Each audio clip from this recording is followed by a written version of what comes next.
A second story of child exploitation comes from India today, involving one of the most recognized clothing companies in the world.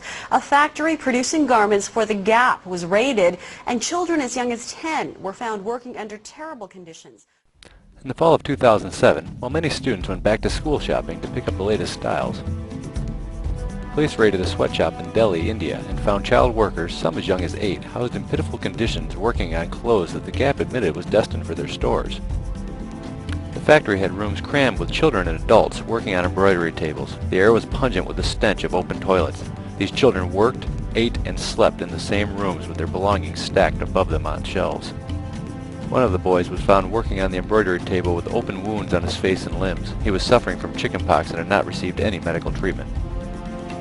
Police noted after the raid that these children were trafficked and sold by middlemen, an occurrence that's not uncommon in India, where almost 20% of the Indian economy is dependent on children, roughly 55 million youngsters under the age of 14. The Gap called the incident disturbing, and in the past year they've had to at least suffer 23 different contracts with suppliers for workplace abuses.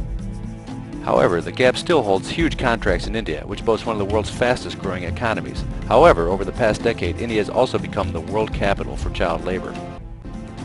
Many children are sold by their poverty-stricken families and are kept as virtual slaves in the textile factories.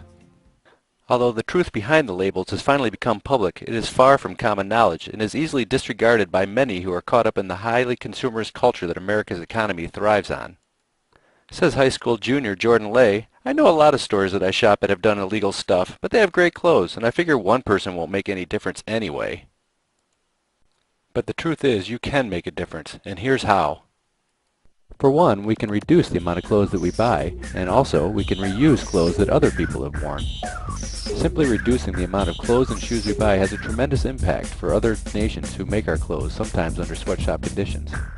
Also, considering shopping at a used clothing store, where many items are much cheaper than they would be if you bought them retail. The second thing you can do is to buy clothing that is guaranteed to be free trade made.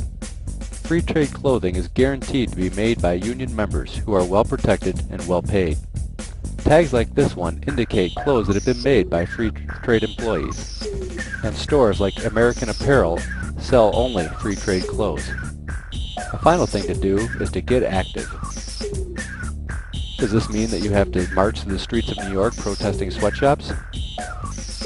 No, it could be as simple as going online and reading about various clothing stores and seeing who has sometimes been accused of using sweatshop labor and who has not. You could also write a simple letter to a congressman or to the company that you buy clothing for, asking them to stop their practicing of using sweatshop labor. There's obviously nothing wrong with wanting to dress fashionably or to buy the newest clothes that are out there on the market.